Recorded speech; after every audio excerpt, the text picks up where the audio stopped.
Ahli Hukum Tata Negara sekaligus Menteri Koordinator Hukum, HAM Imigrasi dan Pemasyarakatan Yusril Iza Mahendra, menilai revisi Undang-Undang Pemilu mendesak dilakukan.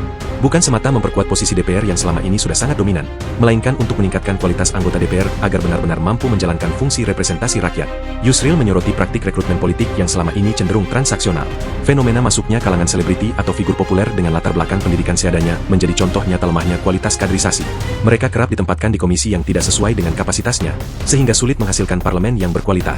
Menurutnya, sejak awal kemerdekaan Indonesia bertekad membangun negara demokratis.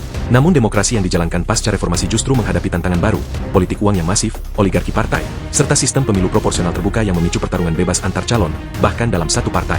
Kalau keadaan seperti ini terus berlangsung, sulit bagi kita menciptakan DPR yang berkualitas, tegas Yusril. Yusril juga menyinggung soal representasi kelompok minoritas. Setelah amandemen UUD 1945, semua anggota DPR dan DPD dipilih melalui pemilu, tanpa mekanisme pengutusan. Akibatnya, kelompok minoritas atau masyarakat di daerah terpencil berpotensi tidak terwakili. Ia mencontohkan Pakistan yang memberi ruang bagi presiden untuk mengangkat wakil dari kelompok minoritas non-muslim, agar tetap ada representasi di parlemen. Sistem serupa menurutnya bisa dipertimbangkan di Indonesia. Putusan Mahkamah Konstitusi yang mengamanatkan revisi Undang-Undang Pemilu juga berimplikasi pada perubahan Undang-Undang Partai Politik.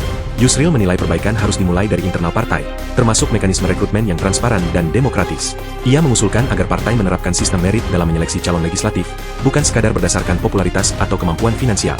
Dengan begitu parlemen bisa diisi oleh kader yang kapabel dan memahami bidang kerjanya. Selain itu, Yusril mengingatkan perlunya pembatasan masa jabatan ketua umum partai, mekanisme demokrasi internal, hingga wacana pembiayaan partai politik oleh negara. Menurutnya, pembiayaan negara bisa mengurangi praktik politik uang yang kerap menjadi sumber masalah korupsi.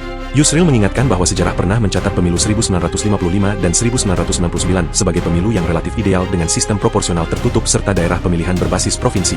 Sistem itu menurutnya lebih sederhana, representatif, dan mampu menyerap aspirasi rakyat. Kedepan, ia berharap revisi Undang-Undang Pemilu dan Undang-Undang Partai Politik tidak sekadar formalitas, tetapi menjadi momentum untuk melahirkan DPR yang berkualitas, representatif, dan benar-benar mengedepankan kepentingan bangsa. Partai politik adalah pintu utama demokrasi. Jika partai sehat, demokrasi pun akan sehat.